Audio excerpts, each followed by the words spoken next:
L'Allier, l'association des étudiantes et des étudiants de Laval inscrits aux études supérieures, présente la deuxième conférence débat de sa saison 2000-2001, sous le thème « La morale et l'individu contemporain, quel repère ?» De nos jours, il semble que l'humain soit en perte de repères moraux.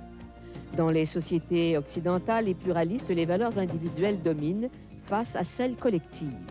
L'individu proclamé libre paraît confronté à un certain flou sur le sens de son humanité, à un vide qui tend à être comblé de multiples façons, par exemple à travers la consommation à outrance ou encore la prolifération des formes les plus diverses de spiritualité. Que penser de ces nouvelles sources de sens? Est-il possible de jeter les bases d'une morale à la fois autonome et sensible à la collectivité? Comment trouver les conditions morales d'une solidarité sociale nouvelle? Pour réfléchir sur ce sujet vaste et complexe, trois invités. Madame Danielle Hervieux-Léger. Madame Hervieux-Léger est sociologue des religions. Elle enseigne à l'École des hautes études en sciences sociales de Paris. Monsieur Soheil Kache est professeur titulaire à l'Université libanaise, au Liban, à Beyrouth plus précisément, et professeur associé à la faculté de philosophie de l'Université Laval. Monsieur Jacques Racine est professeur à la faculté de théologie et de sciences religieuses à l'Université Laval. Bonjour. Au début des années 80, Fernand Dumont écrivait « La morale, ce mot au Québec est interdit. Interdit par une censure aussi ferme que celle qui défendait de parler des fesses et de leurs alentours. » 20 ans plus tard, je pense que la situation a bien changé et que les questions éthiques sont à l'ordre du jour. Et je crois qu'à l'université, la chaire publique de l'Allier a donné une plateforme pour discuter de questions aussi vastes que la globalisation du système financier, la mondialisation, la reproduction du vivant, ou encore des questions comme l'éthique de la recherche. Mais aujourd'hui, il me semble que cette chaire nous invite à traiter d'une question encore plus fondamentale. La morale et l'individu contemporain, quel repère? Dans un premier temps, j'ai essayé de savoir ce qu'il y avait derrière cette question. Puisque les mots utilisés, morale, individu, contemporain, repère, peuvent avoir plusieurs sens et donner cours à de nombreuses interprétations. Chacun pourrait conduire à une dissertation plus ou moins longue avec ses différences, ses discussions. Je me contenterai de donner à chaque terme un certain sens que j'utiliserai pour mes propos aujourd'hui. D'abord, morale. Les responsables de cette chaire n'ont pas mis les morales. Ils n'ont pas référé aux morales dans le sens anthropologique ou sociologique, qui signifie cette généralisation que l'on recherche dans une société autour de normes de comportement. Ils n'ont pas référé non plus à des théories morales, comme on en fait en philosophie. Ils ont parlé de la morale. Ont-ils voulu en parler comme d'une distinction avec la religion, comme on le fait dans le système d'enseignement du Québec, où on dit à l'étudiant, tu choisis entre morale et religion, l'un ou l'autre pouvant mener sans doute à des valeurs communes ou des raisons communes de vivre ensemble? Pour ma part, je vais plutôt utiliser le terme de morale comme cette recherche du bien et du juste à visée universelle, que je considère présente au cœur de chaque être humain, malgré les aléas de la vie. Et je considère que cette recherche se fait à partir à la fois de traditions théologiques, philosophiques, religieuses, artistiques. Quant au terme individu, je ne le considère pas comme un élément d'un grand tout, mais comme ce sujet tout à fait unique, irréductible à l'autre, même si ce sujet est sans cesse, retrouve sans cesse son identité dans le contact avec l'autre, soit parce qu'il a à se dire à l'autre, soit parce qu'il a écouté ce que l'autre dit de lui, ou ce qu'il pense de lui, ou ce qu'il projette de lui. Ce sujet responsable vit cependant sa recherche de justice et de bien à travers des solidarités concrètes, à travers des contextes complexes. Le contexte contemporain auquel on fait référence est un contexte complexe, qui est sans cesse à interpréter, qui est sans cesse à comprendre et à analyser. Mais l'individu, dans cette recherche du bien et du juste, est aussi lié à des appartenances et des références multiples. Appartenances et références qui l'ouvrent à l'autre, mais qui aussi le limitent d'une certaine façon. Et c'est pour cela que par rapport à cela, il a besoin d'être à la fois distant et critique. Le petit mot « quel » renvoie sans doute au pluralisme, à la nécessité du discernement et du choix. Quant au mot « repère », il me semble qu'il comporte comme deux affirmations. D'abord, le repère, ce n'est pas le chemin, c'est le sujet. C'est le seul qui est vraiment capable de réflexion morale. Mais repère signifie que cet individu qui a son chemin à faire, à partir d'une interpellation, à partir d'un discernement, d'un engagement, cet individu-là a besoin de repères pour le guider sur la route, pour lui empêcher de faire des détours inutiles, pour l'empêcher de nuire à l'autre qui poursuit ses chemins. Il a besoin de repères pour pouvoir s'abreuver aux sages, à l'expérience des autres, à la mémoire collective. On est assez conscient, tout le monde, que ces repères sont d'autant plus utiles quand les chemins sont neufs, même si alors ils sont plus difficiles à cerner. Et ces repères sont aussi plus utiles à celui qui est un jeune voyageur. De tout temps, les hommes et les femmes ont cherché des repères à saveur universelle. Ils l'ont cherché de façon multiple, différenciée, mais ils l'ont cherché aussi à travers un essai de codification des principaux repères moraux. Au cours des 3000 dernières années, le repère donné par ce qu'on appelle les 10 paroles ou les 10 commandements de Dieu, le décalogue, ce repère-là a été très significatif à travers les civilisations. Il a encore son sens aujourd'hui, même si on sait très bien que ce décalogue a connu plusieurs rédactions, même dans la Bible, et si ce décalogue a été interprété par différentes traditions, rédigé à nouveau et souvent utilisé à diverses fins. Je voudrais insister plutôt sur une deuxième codification qui nous est plus contemporaine. Après la Seconde Guerre mondiale et après, évidemment, la fameuse crise de 29, les leaders de ce monde ont accepté de se donner une nouvelle codification de repères moraux dans la Déclaration universelle des droits de l'homme. Pour bien comprendre cette déclaration, il faut, me semble-t-il, à la fois la prendre en compréhension de son préambule, de l'ensemble de son ordonnance, et aussi en comprenant bien les raisons qui ont conduit à cette œuvre collective. Dans le préambule, et vous me permettrez de le citer tel quel pour ne pas faire erreur, on y dit « La reconnaissance de la dignité inhérente à tous les membres de la famille humaine et de leurs droits égaux et inaliénables constitue le fondement de la liberté, de la justice, de la paix dans le monde, le fondement de la morale. » Et au cœur de la déclaration, les rédacteurs ont cherché à mettre un équilibre entre les différents droits personnels, politiques, économiques et sociaux. Dans les articles conclusifs, ils ont insisté sur la responsabilité de tous les membres de l'humanité face à l'observance de ces droits. Et ils ont dit que c'est seulement dans la communauté que l'individu peut se développer totalement.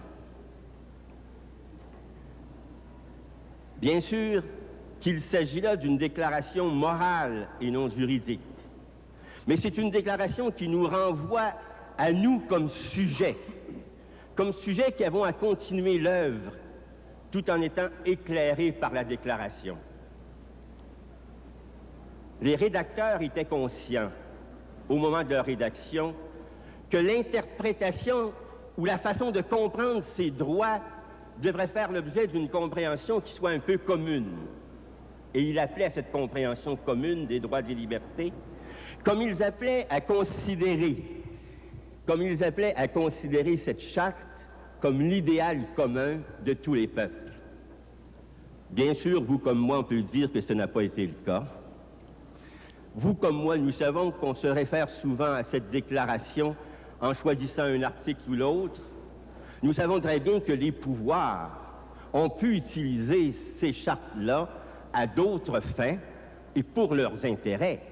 Ils ont pu la manipuler comme on a manipulé en son temps l'autorité de Dieu ou l'autorité de la loi naturelle.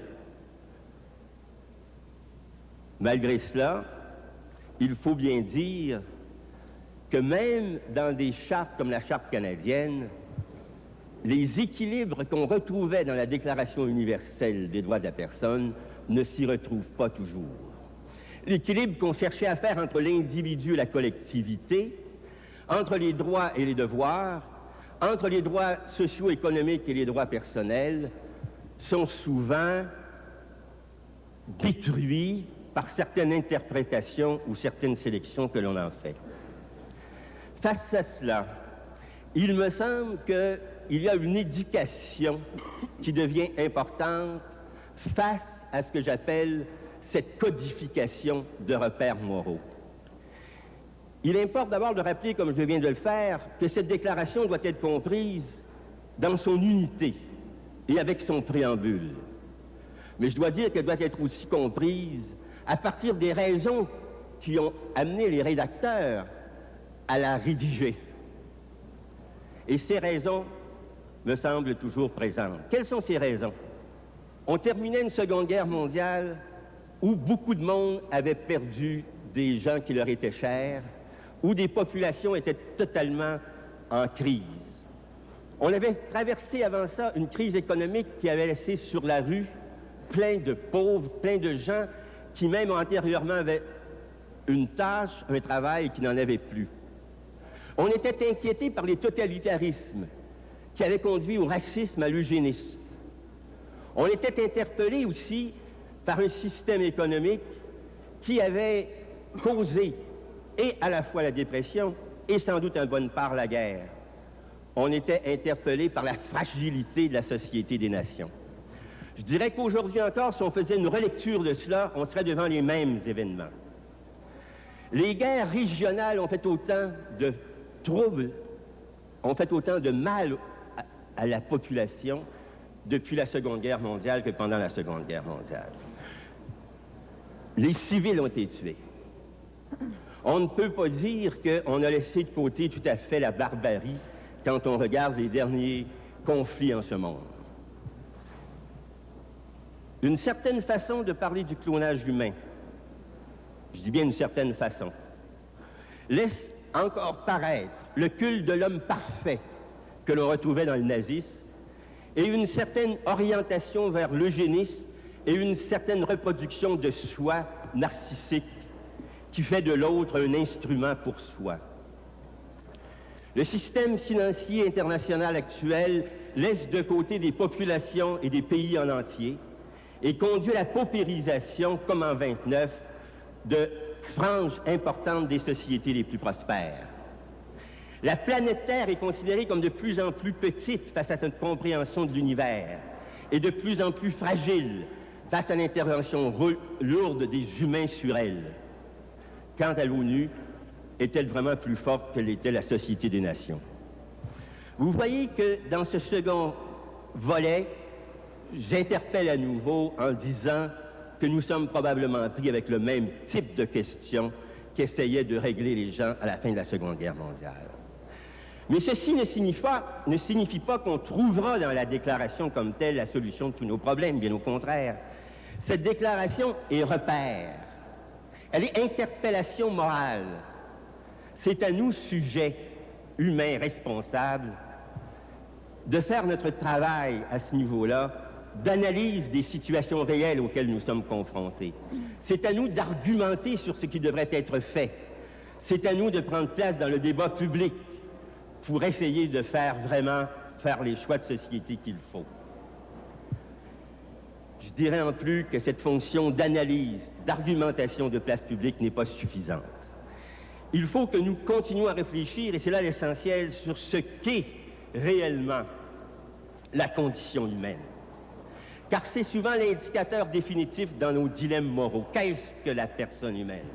Et à ce niveau-là, il faut se faire aider par une espèce de regroupement des connaissances des sciences humaines et naturelles pour bien comprendre toute la complexité de l'être humain. Mais il nous faut aussi une étape additionnelle qui est à partir des grandes traditions qui nous invitent aussi à une certaine distance, à un certain silence, qui nous invitent à réfléchir encore plus loin sur ce qu'est l'homme humain et sur son ouverture à autre chose.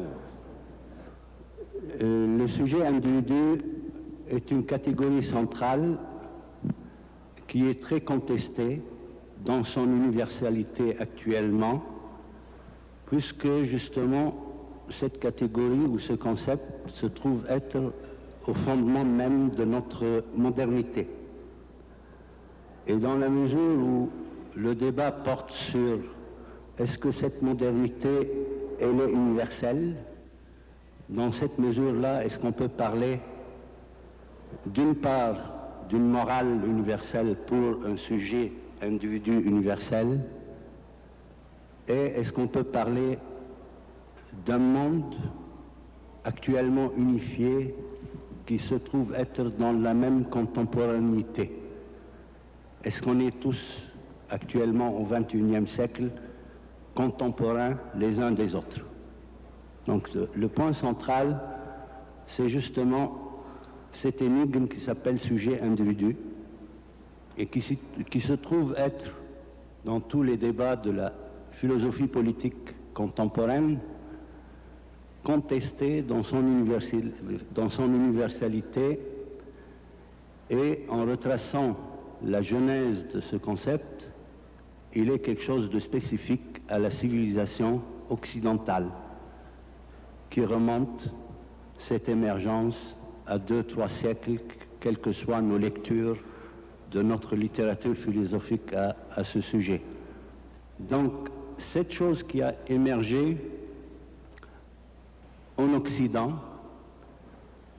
avait ses avantages, puisque c'est lié à toute notre notion de progrès scientifique et technique et rationalité occidentale, mais elle avait en même temps sa vulnérabilité dans la mesure où c'était au détriment de la solidarité qui caractérisait les sociétés traditionnelles, même en Occident.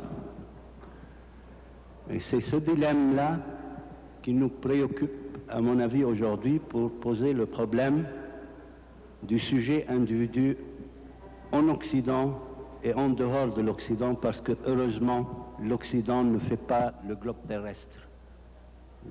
L'Occident n'est pas seul dans ce monde.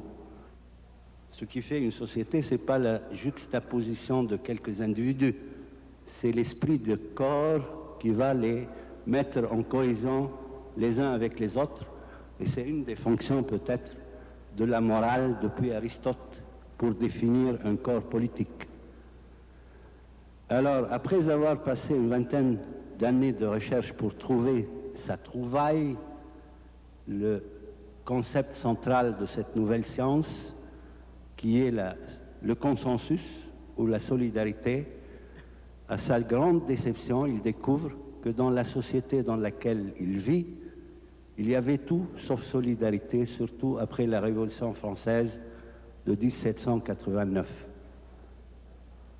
C'est donc, faute de référent dans le réel de son concept, il a passé la seconde moitié de sa vie, lui qui a combattu la religion en nom d'une certaine rationalité scientifique, a passé la seconde moitié de sa vie à fonder son catéchisme positif, ou une nouvelle religion qui serait capable de réorganiser la société. C'est pour ça qu'après sa mort, peut-être il n'y a pas eu beaucoup de disciples scientifiques d'Auguste Comte, il y a eu beaucoup plus de disciples de sa religion positiviste. Il fallait attendre peut-être Moss et Durkheim dans la sociologie française, qui vont être plus modestes pour ne pas fonder une science pour toutes les sociétés du monde et de diviser le concept de consensus en deux. Il l'appelait solidarité carrément, et de constater qu'il y a une solidarité qui caractérise les pays industriels de l'Occident et qui est organique, celle-là dans la terminologie de Durkheim, et une autre solidarité qui caractérise les pays non industrialisés qu'on appelle maintenant sous-développés au sud, ou avec la nouvelle appellation de la Banque mondiale, ça devient plus gentil. Nous sommes les pays qui ne sont pas autochtones, disons. Bref. Et chose bizarre, c'est que la concrétisation de cette étude de Marcel Mauss sur l'Occident, il a trouvé comme thème le suicide. C'est significatif puisque c'est lié peut-être à l'individualité ou au manque de solidarité. Et pour étudier les sociétés autres, il a développé son bouquin sur les formes élémentaires de la vie religieuse, en constatant que, et ça dans une terminologie peut-être de Nietzsche, si l'homme ou Dieu est mort en Occident, il est trop présent en dehors de l'Occident. Et c'est ce qui fait exactement le dilemme ou ce paradigme à penser, à apporter des réflexions là-dessus. Est-ce qu'on vit dans un seul monde actuellement lorsqu'on fait une approche universalisante d'une morale avec majuscule? Est-ce qu'on parle des mêmes sociétés? Est-ce que vraiment on est dans un village global à l'Internet, comme on essaye de nous faire croire, ou bien on a affaire à repenser notre monde actuel? Je ne dirais pas en termes de relativisme, parce que je ne suis pas partisan d'un relativisme moral qui peut tomber dans un empirisme ou utilitarisme où il y a absence d'un discours normatif, c'est-à-dire ce souci de réfléchir sur la nature humaine, puisqu'il y a des traits communs entre les humains. Mais il ne faut pas se leurrer non plus de dire que les problèmes se posent de la même façon et en Occident et en dehors de l'Occident.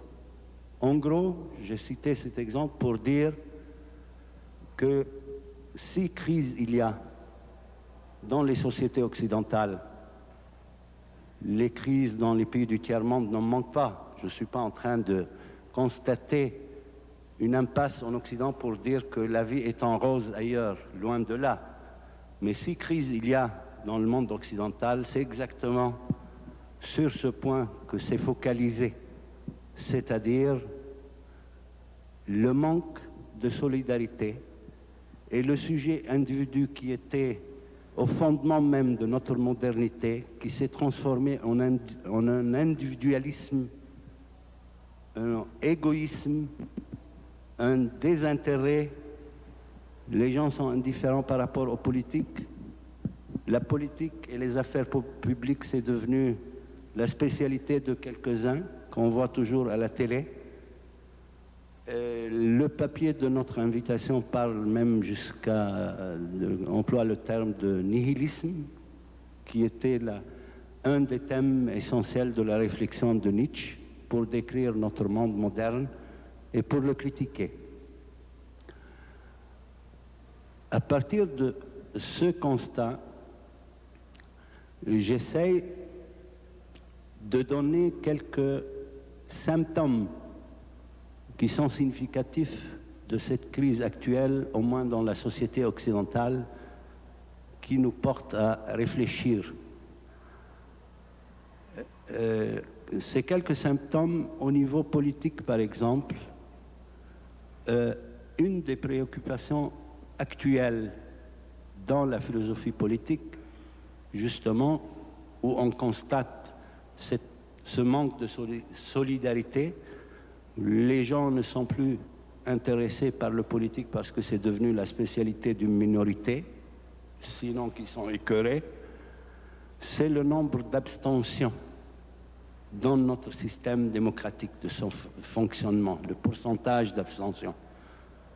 Et selon des pistes d'analyse, ça c'était un symptôme significatif pour une philosophe comme Hannah Arendt, où elle a vu exactement à partir de ce symptôme l'émergence du système totalitaire au sein de l'Occident.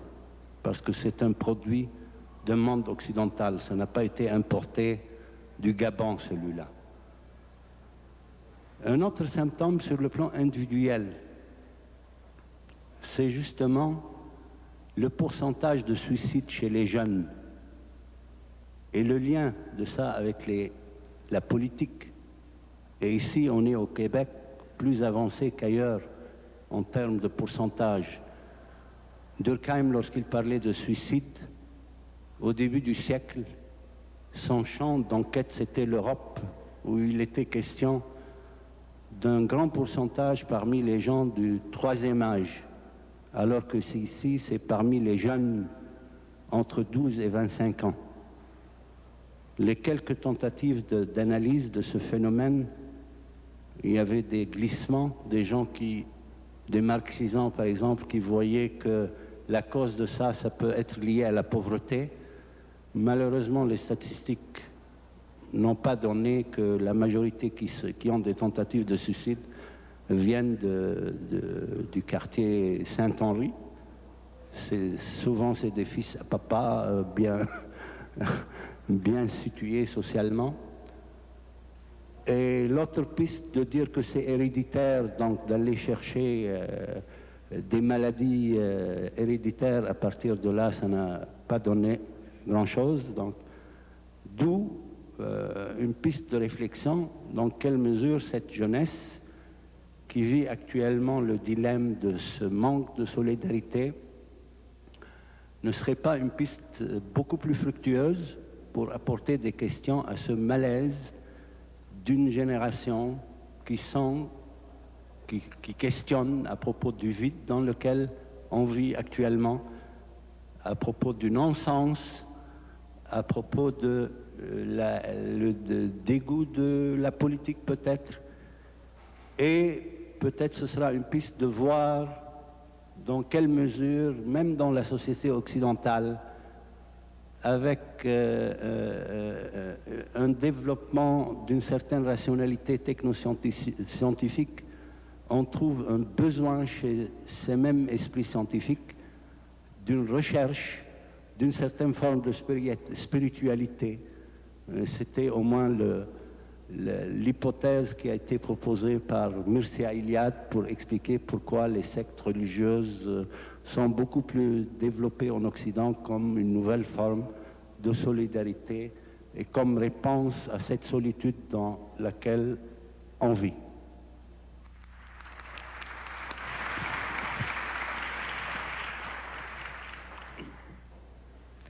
Les trois angles du triangle, c'est l'horizon de la toute-puissance, effectivement entre nos mains, l'angoisse de l'emballement et de la dérive de cette toute-puissance, et enfin, plus tragiquement, l'évidement du débat public et la crise de la décision politique qui produit la disqualification des institutions en charge de la production du sens collectif dans nos sociétés.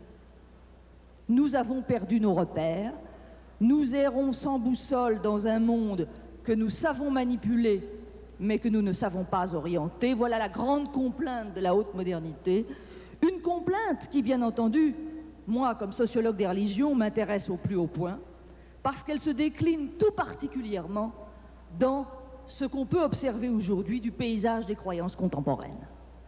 Qu'est-ce qu'on observe en effet? D'un côté, la perte de plausibilité et le refoulement culturel des grands codes religieux du sens, un refoulement, une perte de plausibilité qui procède dans tous les domaines, y compris dans le domaine de la croyance religieuse, de l'affirmation de notre autonomie de sujet, capable non seulement de maîtriser le monde qui nous environne, mais de produire par nous-mêmes les valeurs et les normes, le sens de notre existence individuelle et collective. Cette dimension fondamentale de la conquête moderne des libertés se retourne aussi dans la mesure où elle nous contraint à vivre dans un monde incertain et continuellement changeant, et qu'elle nous soumet à l'épreuve du vide, et d'abord à cette épreuve particulière du vide qu'est l'expérience de la démocratie, en tant qu'elle constitue le politique comme tâche à faire et non pas comme ordre à reproduire. Une épreuve du vide qui favorise paradoxalement la prolifération débridée des croyances et même la présence en force sur la scène de nos sociétés supposées rationnellement désenchantées de la crédulité. Nous nous trouvons donc devant un paradoxe qui est celui que pose exactement le thème de notre séance, à mon avis. D'un côté, un individu libéré de la tutelle oppressante des systèmes du croire, mais obligé de reconstruire par lui-même, par petits bouts, à partir de ses dispositions, de ses aspirations, de ses intérêts, de ses expériences, le sens de son existence. Cette crise des significations partagées dans les sociétés modernes procède donc moins du vide des repères que de la prolifération incontrôlée des petits récits du sens. Alors ce processus peut, du point de vue du sociologue des religions, de la sociologue des religions que je suis, s'analyser à deux niveaux, et elle est couramment analysée, cette situation, à deux niveaux. Le premier, c'est celui du bricolage des petites solutions spirituelles, individualisées, concerne à travers la cartographie déployée à l'infini des petites trajectoires du sens. L'autre niveau, connexe évidemment, c'est celui de l'analyse de la dérégulation institutionnelle du croire, qui est non seulement crise de la mise en conformité des petits récits par rapport aux grandes traditions du sens, mais également crise radicale de la transmission des valeurs, et il vient d'en être question précisément dans l'exposé qui précédait le mien. Mais ces deux niveaux d'analyse, en fait, pour moi, renvoient à un troisième, qui est central pour notre propos, qui est celui de la mutation du régime de la vérité que connaissent les sociétés modernes. Nous sommes dans des sociétés entrées, comme le dit Charles Taylor, dans le règne de l'authenticité. Dans des sociétés d'individus comme celle où nous vivons, il n'est ultimement de vérité que personnellement appropriée. Et cette situation, au fond, de subjectivisation du rapport à la vérité, place toutes les institutions du sens, celles qui fournissaient les grands codes et les normes de la vie sociale et de la vie individuelle sur le terrain moral, en porte-à-faux. Mais cette crise produit en même temps des effets sociaux et culturels contradictoires. D'un côté, elle produit la dissolution des significations partagées dans nos sociétés, réduites le plus souvent à un ensemble de valeurs molles, compatibles avec l'impératif du chacun sa vérité pourvu que ça vous fasse du bien. Une tolérance envisagée, une tolérance réduite aux acquêts, si je puis dire, envisagée comme la forme la plus élémentaire du consensus social. Mais d'un autre côté, et conjointement, cette sorte d'affaissement, d'amollissement des valeurs communes, cette dissolution des vérités partagées qui, pour une large part, et il faut le rappeler, libère les individus, favorise sous de multiples formes l'invocation de petits codes communautaires de la vérité, auxquels il serait possible de se fier sans avoir à remettre tous les matins, à partir de cette contrainte éreintante qui s'impose à nous, le travail d'une vérité à produire par soi-même. Ces appels à la reconstitution de petits espaces de certitude au sein de sociétés où les valeurs sont partagées de façon de plus en plus molle, correspondent aussi au désir de retrouver un impératif de conformité qui protégerait les individus des contraintes attachées à l'impératif d'authenticité. Des espaces où prévaudraient des vérités substantielles et stables, associées à des identités compactes, résistantes, permettant de marquer de façon claire la frontière entre eux et nous. L'expression sociale de la perte des repères dans nos sociétés, ce n'est pas seulement la dissolution ou la pulvérisation individualiste des significations partagées. C'est tout autant, à mon sens, la montée en puissance des affirmations communautaires qui lui font écho. Et ceci nous remet en présence des grands questionnements fondateurs de la sociologie, et de la sociologie des religions en particulier. Max Weber qui évoquait, après avoir souligné que l'homme moderne n'a plus besoin, enfin se passe des dieux et des prophètes, est devenu indifférent aux dieux et aux prophètes, Max Weber, dans le même temps, représentait cette scène nouvelle, ce polythéisme des valeurs, dont il remarquait qu'il pouvait entrer dans des luttes et dans des combats et dans des conflits qui ne le cédaient en rien en violence au combat des dieux de l'Olympe. Et en face de cette interrogation de Weber sur les nouvelles luttes pour les idéaux dans des sociétés qui se passent des dieux et des prophètes, l'interrogation d'un Durkheim qui se demandait comment remplacer dans une société où la source des valeurs communes, la source émotionnelle du sacré était asséchée, comment réinventer le fondement du lien social, et il le plaçait, on le sait, du côté, en bon républicain, du côté de la découverte commune d'une morale laïque fondée sur la science. Mais l'on sait aussi que cet espoir optimiste, qui s'opposait au pessimisme radical d'un Weber, cet optimisme républicain d'un Durkheim, il est mort, si l'on peut dire, dans les tranchées de Verdun et dans les horreurs de la Première Guerre mondiale. Alors, est-ce que nous sommes contraints, nous aussi, dans la ligne de ce questionnement? Est-ce que nous n'avons le choix qu'entre le repli sectique et le désespoir, ou plutôt, car nous sommes moins radicaux, l'indifférence politique? Il me semble que pour des intellectuels, et puisque nous sommes dans une université, c'est de cela qu'il faut parler, ceci nous ouvre une tâche intellectuelle tout autant que politique, qui consiste à repenser les valeurs de la modernité, essentiellement la liberté et l'égalité des individus, à partir des requêtes fondamentales du lien à l'autre. Ce que je pourrais formuler, si je ne voulais pas faire pour le coup et à nouveau trop franco-français, repenser la liberté et l'égalité à partir de la fraternité, ce qui n'a pas véritablement été attesté dans l'histoire. Ça signifie quoi? Penser la tolérance comme reconnaissance et non pas comme indifférence relativiste.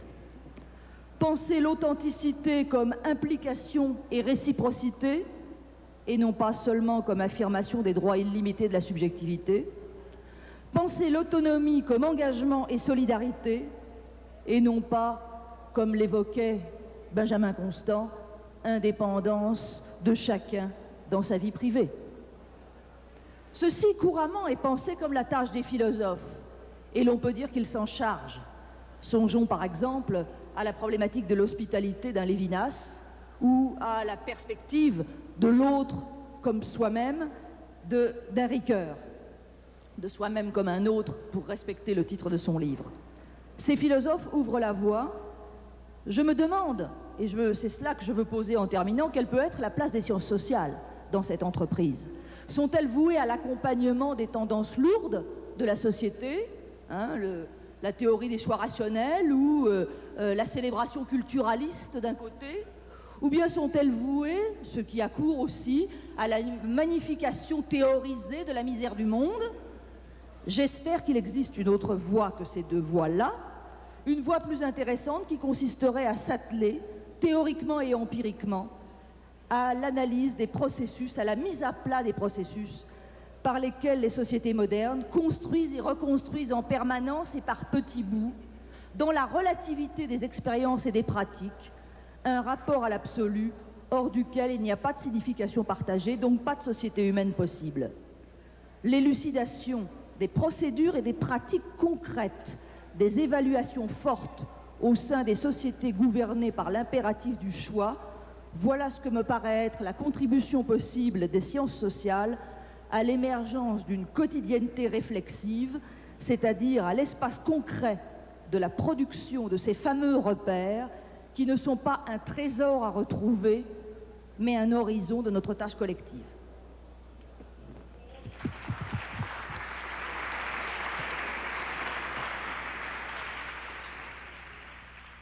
Il y a peut-être un point sur lequel je manquais un peu de temps à la fin, mais qui, moi, m'apparaît un peu complémentaire en termes de solidarité auquel on a fait référence.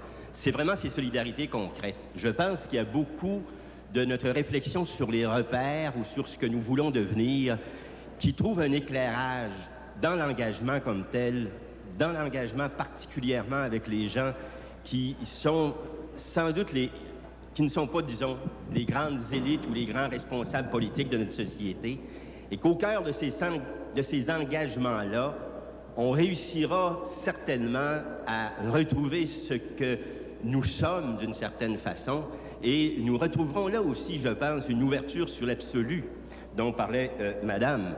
Je crois qu'on ne peut pas rencontrer et travailler avec et s'engager avec ceux qui sont dans les plus grandes difficultés dans nos sociétés, sans être renvoyés aussi à une connaissance de nous et à une mise en question de la compréhension qu'on a de notre subjectivité, de notre conscience de sujet autonome. Elle sera enrichie à travers cela, j'en suis sûr, et il n'y a pas besoin d'être nécessairement philosophe, théologien ou quelqu'un des sciences humaines pour ce faire. Je parlais de mon intervention d'une crise au sein de la modernité, mais la question qui se pose, c'est dans quelle mesure cette crise est en train de se manifester dans d'autres sociétés. Est-ce que les autres sociétés sont en dehors de cette crise ou pas? C'est ce qui soulève le problème de, à mon avis, la mondialisation de la modernité. Parce que le terme mondialisation a dans la littérature dominante actuellement a seulement une connotation économique. On parle de banque mondiale, on parle de multinationales, mais mon hypothèse de base à ce niveau, c'est que la modernité, à mon avis, et ça c'est une piste qui nous met en relation directe entre l'éthique et le politique, ce qui est absent dans beaucoup d'analyses, la modernité n'a pas intérêt à être universelle. C'est dans une relation de vainqueur-vaincu que ça s'est inscrit, les relations entre l'Occident et les autres peuples du monde.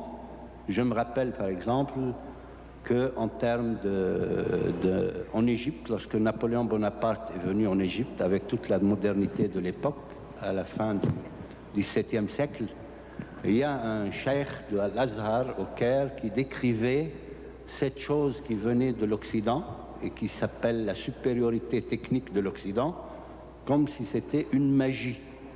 Donc ça a déclenché un double processus, ce rapport de l'autre à l'Occident.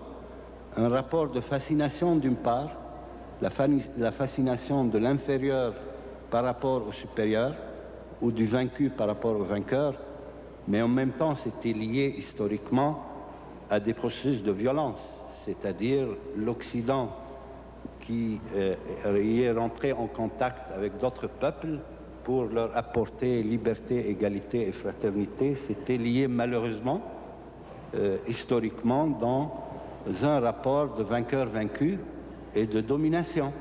Ça c'est d'une part. Et d'autre part, la question qui se pose, est-ce que le plus fort ou le vainqueur, ça rejoint un peu les questionnements de mes étudiants dans le cours, à la façon de Hans Jonas, est-ce que lorsqu'on est plus fort, on est plus responsable? Merci. Je ne sais pas s'il y a un commentaire. Il y a une autre personne qui souhaite poser une question. Ma question s'adresse principalement à Mme Hervieux-Léger. on constate que de plus en plus, plusieurs questions de nature éthique, de nature sociale, sont confiées aux tribunaux, sont confiées aux juges. On peut en supposer qu'il y a un déplacement, une espèce de fuite vers le juridique. Et puis j'aimerais savoir, est-ce que cette tendance, est-ce qu'on peut l'associer d'une certaine manière avec le concept de reconstitution des espaces de certitude dont vous parliez tantôt, ou encore avec une espèce de perte de conscience des individus dans leur rapport avec l'ensemble de la communauté?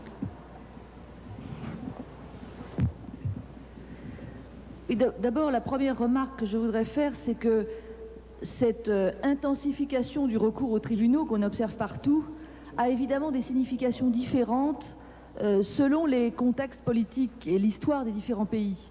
Si vous prenez par exemple deux pays qui, de ce point de vue-là, ont des traditions radicalement différentes, comme les États-Unis et la France, il ne fait pas de doute que dans le contexte américain, qui est un contexte libéral, et par exemple, je prends un exemple dans le domaine religieux, l'idée d'une politique publique du religieux est totalement étrangère à la culture politique américaine, et par contre, on va considérer comme normal que s'il y a des problèmes, c'est en bout de course que ça se règle devant les tribunaux. Alors on peut penser beaucoup de choses, de l'inflation de la procédure dans tous les domaines aux États-Unis, mais ça correspond à une logique libérale, je dirais, qui caractérise l'ensemble de la scène politique. Dans le cas français, où ce n'est pas du tout la même chose, il est très clair que la montée en puissance, qui n'atteint évidemment pas le niveau des États-Unis, mais qui est assez marquante actuellement en France, y compris d'ailleurs sur le terrain que j'évoquais, celui des affaires religieuses, témoigne plutôt de ce que j'appelais l'évidement du politique.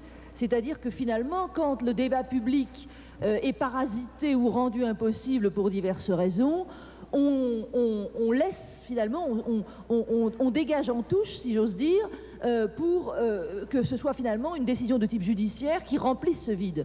Et là, il y a effectivement quelque chose qui pose véritablement problème à la tradition politique elle-même. Donc, dans chaque situation nationale, il faut évaluer ce que signifie le recours aux tribunaux, mais vous avez raison. L'inflation d'un côté ou la montée en puissance de ces pratiques-là de l'autre renvoie à une même réalité qui est l'évidement du débat politique. Or, l'évidement du débat politique, c'est la source principale de la perte des repères dans nos sociétés. Et c'est cet évidement qui, d'une certaine façon, favorise la montée en puissance sous d'autres formes que la forme judiciaire, mais on pourrait en inventorier plusieurs, de cette invocation des socles de certitude qui peuvent être fournis soit par des petits groupes religieux, je veux dire que la secte n'a jamais eu autant d'actualité que dans les sociétés, en principe les plus défaites de la pesée des grands dispositifs d'emprise religieux qu'étaient les institutions religieuses. C'est un paradoxe assez intéressant.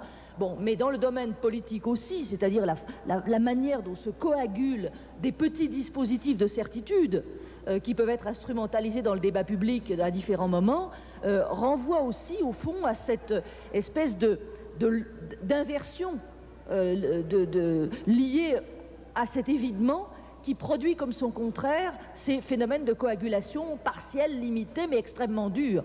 Au fond, finalement, nous sommes dans une société où, d'un côté, le sens s'échange de façon soft à travers des réseaux intersubjectifs où joue la communication des expériences, et ils se partagent alors au sein de petits groupes de façon hard, de façon extrêmement contrôlée et de façon extrêmement substantiée,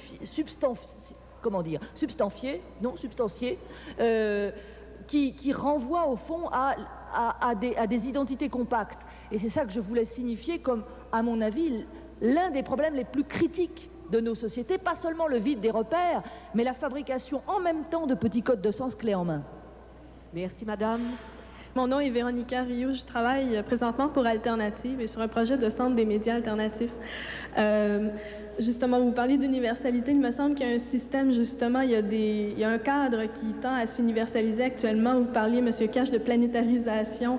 Il y a le système, justement, économique néolibéral qui tend à tout renverser, ce qui serait contraire à ses propres dogmes, qui tente justement à rappeler une sorte de nouvelle religion dont les principales valeurs seraient celles de la rentabilité, du profit, qui font oublier un peu tout le reste de la vie humaine et justement cette solidarité dont vous parliez. Est-ce qu'on assiste, d'après vous, à la naissance de repères davantage conditionné par les impératifs économiques, de rentabilité ou une fuite dans justement le monde de la consommation notamment? Est-ce que un de vous trois aurait quelque chose à réagir, s'il vous plaît? Je pense que vous avez à la fois raison et tort. Raison parce que oui, effectivement, il y a un modèle économique qui s'impose de façon planétaire, mais tort simplement parce que d'une certaine façon, en évoquant cela, vous reprenez, je plaisante bien entendu de la manière de présenter la chose, vous reprenez à votre compte la fiction qu'entretient ce dispositif lui-même. La fiction précisément qu'il s'applique partout de façon uniforme et qu'il fournit des repères généraux et communs pour la vie, la vie de l'humanité entière. Autrement dit, on vit sur un malentendu. Oui, il y a une expansion de ce système, mais dans le même temps, ce système est loin d'englober autant qu'il le prétend la totalité de notre expérience. Dans nos sociétés, vous l'évoquiez tout à l'heure, on sait très bien que cet envahissement de ces valeurs, du profit, etc., laisse sur le sable une quantité considérable de gens, mais on sait aussi qu'à l'échelle planétaire, des sociétés entières sont laissées entièrement sur le sable de ces fameuses valeurs positives, de la réalisation de soi, de l'accomplissement plénier à travers l'économie, etc., qui sont portées par le système. Donc on vit dans une sorte d'ambiguïté très forte, c'est que nous vivons à la fois sur la réalité de cet envahissement et sur l'envahissement de la fiction, que cet envahissement, pour se développer, entretient de lui-même. Et je crois que c'est précisément là que le travail critique du philosophe ou des sciences sociales entre en jeu. C'est dans le démontage de la fiction, car le démontage de la fiction fait en même temps apparaître la précarité de la soi-disant domination universelle de cette nouvelle religion, entre guillemets.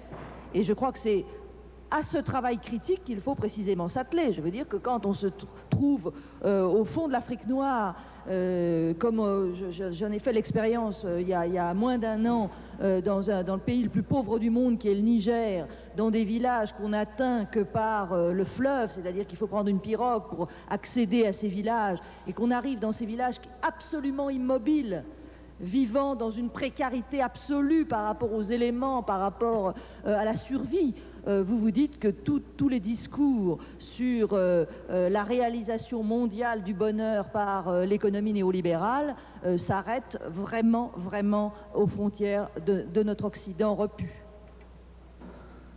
Vous avez beaucoup tourné autour de la question de l'individu et de la solidarité. Ma question, c'est cette solidarité-là, pour le moment, je la vois toujours d'un point de vue horizontal. Comment reconstruire une solidarité verticale?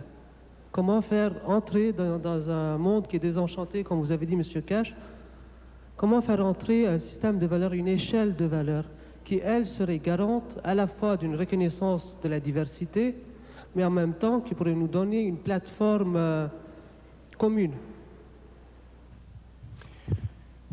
La question n'est pas simple. je dirais simplement que c'est par des pratiques et des pratiques qui tendent de plus en plus à passer aussi par des réseaux. Je donne encore là des exemples, vous me permettrez, qui ne sont pas des réussites totales, mais je pense à la question de la marche des femmes, etc., où il commence à y avoir des solidarités un peu à travers le monde.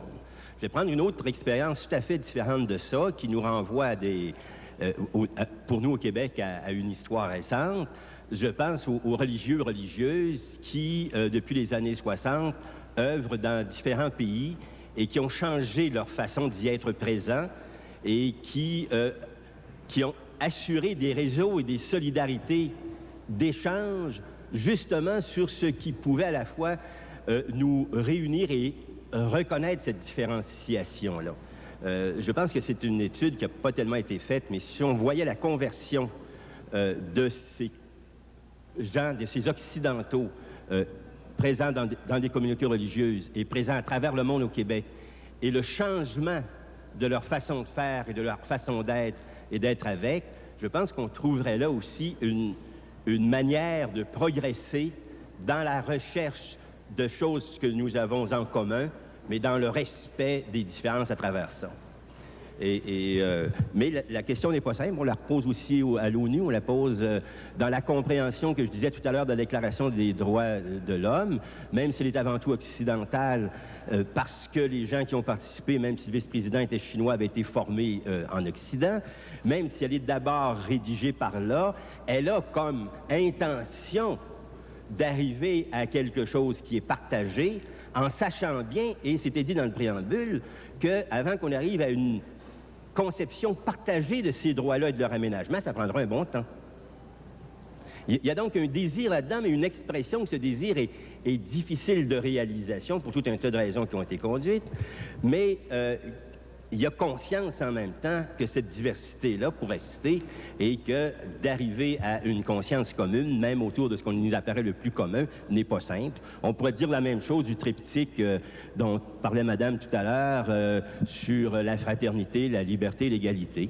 Moi, à mon point de vue, on a trop discuté des débats entre égalité et liberté, et comme elle disait elle-même, on est plutôt en présence d'interaction entre liberté, égalité et fraternité, et c'est cette interaction-là qui est souvent cachée, camouflée par des débats entre, je dirais, des mondes différents. L'Allier, l'Association des étudiantes et des étudiants de Laval inscrits aux études supérieures, vous présentait une conférence-débat dont le thème était « La morale et l'individu contemporain, quel repère ?» 3 invités ont discuté de cette question, Madame Danielle Hervieux-Léger, Monsieur Sohaï Cash et Monsieur Jacques Racine. La prochaine conférence se tiendra le 1er février à l'Agora du pavillon Alphonse Desjardins sous le thème « L'intégration des Amériques ».